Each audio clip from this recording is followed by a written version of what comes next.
Warm welcome to CA Raja classes and thank you so much for joining this mini and micro webinar. Before we get into the discussion, let me just take a couple of minutes to introduce myself. I am CA N Raja, a chartered accountant by qualification, a teacher and trainer by passion, and teacher for 3 lakh plus students worldwide. I started my career as a banker with State Bank of India. Then after a period of 4 years, I got into CA practice. I had my practice for 7.5 years.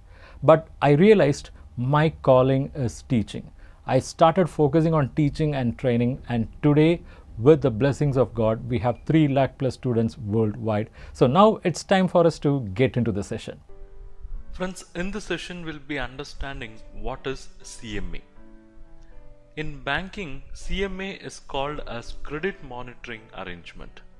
This is nothing but an Excel sheet which will give information about the past of the customer in financial data, which is basically lifted from audited financial statements, and it will also give picture about future, that is what is they are having as estimate for immediate future, say that's next year, and what they have as a long-term plans for their term loan tenors, which are called as projections. So CMA is basically an Excel document which will tell to the bank about the financial performance of the customer in the past and what he is planning for the future.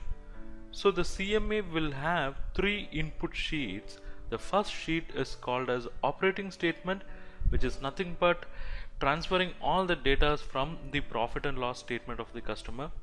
The second statement is called as liability statement, and the third statement is called the asset statement, and details for all these will be lifted from the balance sheet. We'll see how a typical CMA will look like. This is how a typical CMA will look like. This sheet is called as operating statement here. So note here OPSMT. This sheet is called as operating statement. This sheet will capture information for the past years as well as for the future, all related to income and expenses of the business. So this sheet basically captures the information from profit and loss statement of the customer as far as the auditor is concerned, and as far as the future is concerned, it is dependent upon the data that is furnished by the customer. So it starts with gross sales, and it talks about various expenses from this point, expenses like raw material, other spares, power and fuel, direct labor, other manufacturing expenses, depreciation, then stock movement, selling and general expenses, interest expenses, then operating, non-operating incomes. Then finally it talks about the profits and the tax component, and what is paid as dividend and what is a retained profit. We will understand all this concept one by one in the subsequent sessions, but this is how a typical CMA will look like, which is basically an Excel document. So this is the first input sheet. The second input sheet is the liability statement, where you will be giving all the information about the liabilities. The audited is picked up from audited financial statements. So here there is a mention audited. Audited is picked up from audited financial statements, and all these estimates and projections are something given by the customer, what he is planning for the future. So the liability statement will classify the liabilities into current liabilities, then all current liabilities will be listed, then term liabilities, that is those liabilities which are payable after 1 year, then it will break the other portion into net worth. This is nothing but the owner's contribution, which are in the form of capital, in the form of reserves, etc. So total liabilities will be captured in this statement, and next statement is asset statement, wherein all the assets which are available with the company and listed in audited balance sheet will be shown here under the audited column, and whatever they are planning for future, whatever the asset creation, that would come under estimates and projection. So the assets are divided into current assets. You have the total here, current assets, and current assets will have various classifications, then fixed assets, and there is something called other non-current assets, and the last element is intangible items or intangible assets. We'll be understanding each and every concept in the subsequent sessions. So I have shown you how a typical CMA will look like. So out of these various sheets, only these 3 sheets are input sheet. So if we feed data into these three sheets, there will be outputs in many other sheets that also let us focus. So by now you would have understood that in CMA, input have to be given from two statements. One is the operating statement and the other one is balance sheet. Balance sheet means basically the asset statement and liability statement. But if this input is given, then that CMA would give various outputs. What are the outputs? The first output would be a sheet called financial ratios. Financial ratios or financial indicators is the output sheet. So if all the data are entered in operating statement and balance sheet, this statement will be prepared automatically. This sheet will come automatically, which will talk about various financial indicators. So it starts with operating profit, then profit before tax, profitability, cash accrual, paid up capital, T&W, adjusted T&W, like that. It starts and goes on with many ratios, and the ratios goes to other ratios, efficiency ratios, then risk rating related ratios, and it keeps going on. So once you feed the data in those three sheets, you are going to get this sheet, and which is one of the important sheet in banking, because this is going to talk about all the wellness and bad things of the customer in terms of ratios. The second output what you would get would be the holding level sheet. This sheet basically talks about the levels of current assets and current liabilities maintained by the customers. So this is the holding level sheet. You will have it as WCC, that is working capital holding level sheet. Here this sheet would tell how many months of raw material stock has been maintained, how many days the funds are locked in stock in process, how many days of finished goods are maintained, similarly how many days of credit is given to the customer, then how many days of credit the customer enjoys from his supplier. All this detail will be available in this sheet. Then the next output would be the ABF statement. ABF is nothing but assessed bank finance. So this statement could tell the bank what could be the possible borrowing requirement for the customer for working capital. So this statement is called as the ABF statement. This statement would take the information from the balance sheet, and finally it would do some various calculation and would tell the bank what could be the assessed bank finance. So what is the eligible working capital finance for this particular customer. So this sheet is very important because it is going to tell how the company has financed its current assets, what are the combination, how much is from net working capital, how much is from bank finance, how much is from sundry creditors, how much is from other current liabilities. And it is also going to talk about certain critical number of days, which is very important in understanding the working capital management of the customer. So this sheet talks about all those, that is ABF assessment. The next output what you would get is fund flow statement. So what is fund flow statement? This statement basically extracts the data from balance sheet and P&L and will classify the funds used in the business and mobilized in the business into two types. One is long term and short term, and it would give very critical information to the banker how much of the funds have been mobilized from long term sources and used for long term purposes, short term sources and used for short term purposes, and crisscross how much of short term is used for long term and long term is used for short term. So this would be the statement FFL, that is fund flow statement. This statement would list out all the sources, all the source of funds, and when we say sources, all long term sources, and it will also list all the uses. I mean, what are the long term uses? Sources and uses will be shown separately. Then at end of it, it would give what is the surplus or deficit out of all these sources. So there were some long term sources, there were some uses. So after usage there should be some surplus, or it can also be deficit.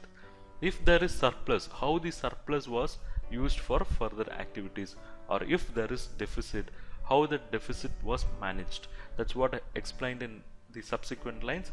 All this we'll understand in a separate session. So in CMA we have to give input that is basically for past as well as for future. But when you give input for the past 3 years audited financials, you are facilitating, number one, to understand what is the trend of the company, how the company has moved in the past 3 years, and you can also get what could be the average performance of the company, and you will also get to know what is the latest year or immediate past performance of the company. Now let us list out the items in CMA one by one to gain some understanding. See, the first item is operating statement, so we list only the operating statement items. To start with, we have to give past 3 years information, number one. Number two, we have to give estimate and projection. So any CMA, it should have past 3 years, number one. Number two, it should give estimate for the current year and what you are going to plan for the projections, that's for the future year. So whatever the items we are going to discuss, that should be given for all these years. First is gross sales should be given, and from gross sales excise duty should be deducted and net sales should be shown separately. So this is basically the income. And on the expenses, to start with, the first expense should be raw material consumed, and that should be broken into indigenous and imported.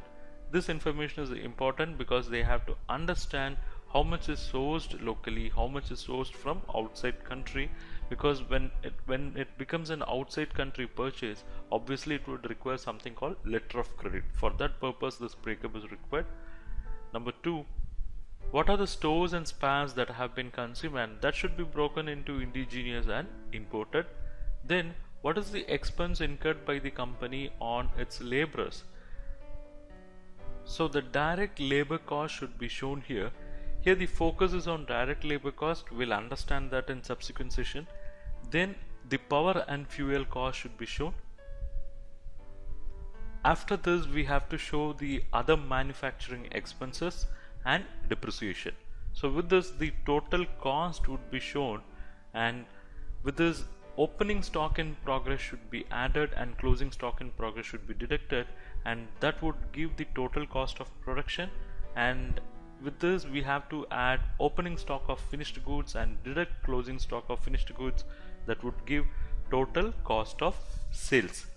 And with this, selling and general admin expenses should be added, and this would give the overall operating cost for the company. And if this operating cost is deducted from net sales, it would give operating profit. And from this only we'll deduct interest cost, which should be broken into working capital cost and term loan cost. Then we have to add the non-operating incomes and deduct non-operating expenses so that we get profit before tax. From this we have to deduct income tax, which is again broken into current tax and deferred tax. And deferred tax liability only the banks would consider. Then we get profit after tax, and from this profit after tax only the dividend will be paid. The first one will be preference dividend and the second one would be equity dividend. And if any profit is remaining after that, then that profit will be transferred to reserves and surplus.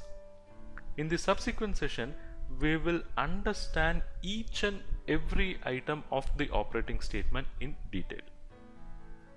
Thank you for watching this webinar. I am sure you have derived value from this webinar. And if you wish to learn more, I have some good opportunity for you. What is that? Check out. It is this Credit and Financial Analysis Mastery course, exclusively designed for bankers and for those who want to have bankers' point of view. This is a course which we have developed after a detailed analysis, a thorough discussion with several hundreds of bankers and finance professionals. We have identified what is their exact requirement when it comes to SME and corporate credit and financial analysis. In this mastery bundle, I'm going to give you access to various courses. To start with, we have course number 1, Basics of Credit Analysis. In this course, we have explained the basics of credit analysis through various sections, section 1 to 9.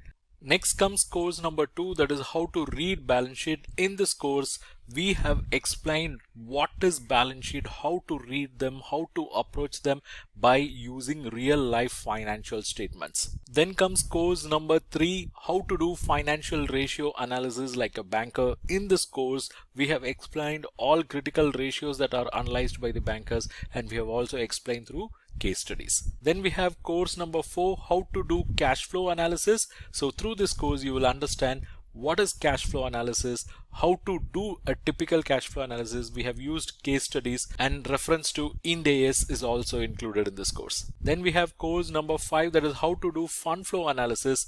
This is a critical financial analysis tool, and in this course you will learn what is fund flow statement, how to analyze them from banker's angle, how to prepare fund flow statement from academic angle as well.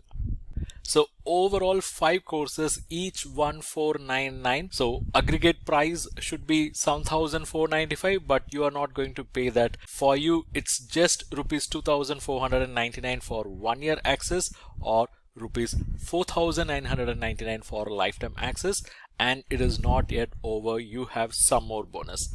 Bonus is course number 6, how to carry out credit risk rating for non-trading entities. These are all the topics covered in this course. Then course number 7, it is how to carry out credit risk rating for trading entities. Not yet over. You also have access to course number 8, that is how to prepare CMA report for bank loans. It's a comprehensive course which will run for 8 plus 5 hours, and you will learn entire CMA report preparation process. And course number 9, how to prepare cash budget for bank loans. Course number 10, how to assess fund-based working capital. So in this course you will understand what is working capital, what are working capital credit facilities, and how to assess them, what are the key ratios that are related to working capital, and what are the additional key analysis that will be done by bankers on working capital matters. You will get a comprehensive understanding of cash credit, export finance, and there are certain on-demand videos as well. So 5 plus 5, 10 courses of value close to 15,000 rupees, but you are going to get it for 1 year access rupees 2499, lifetime access rupees 4999. Not yet over. You are going to get access to the 11th course, how to assess non-fund based credit facility. So in this course you will learn about letter of credit, bank guarantee, its assessment as well.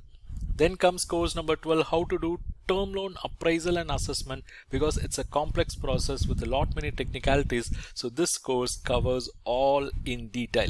And course number 13, basic elements of loan proposal. So how a typical loan proposal will be, what are the basic elements that are covered in this course. And we have course number 14, case study on credit analysis. Various case studies based on practical experience and discussion with various bankers and finance professionals are included in this course. And course number 15, this is about collateral securities, where you get knowledge about collateral securities. So overall it's 15 courses of value close to 22,485. It's 1,000 plus lectures. You can subscribe for 1 year access or lifetime access as you wish. These are all pre-recorded courses, so you can access them anytime as per your convenience. You can access them in mobile app or desktop, and for you the price is not 22,485, it is rather 2,499 for 1 year access or 4,999 for lifetime access. You can check the link in description, where without using any discount coupon code you can enroll at this discounted price, because it's a discount applied link. And not yet over, you're also eligible for some more bonus. The bonus is access to various ebooks and e-resources. You are going to get access to various financial ratios ebooks, financial management related ebooks. You will get access to financial analysis related ebooks, credit analysis ebooks. Not yet over, you will also get access to other resources like test series, templates, audiobooks, video books, career guidance material, and a bonus resource. Check the link in description and enroll now.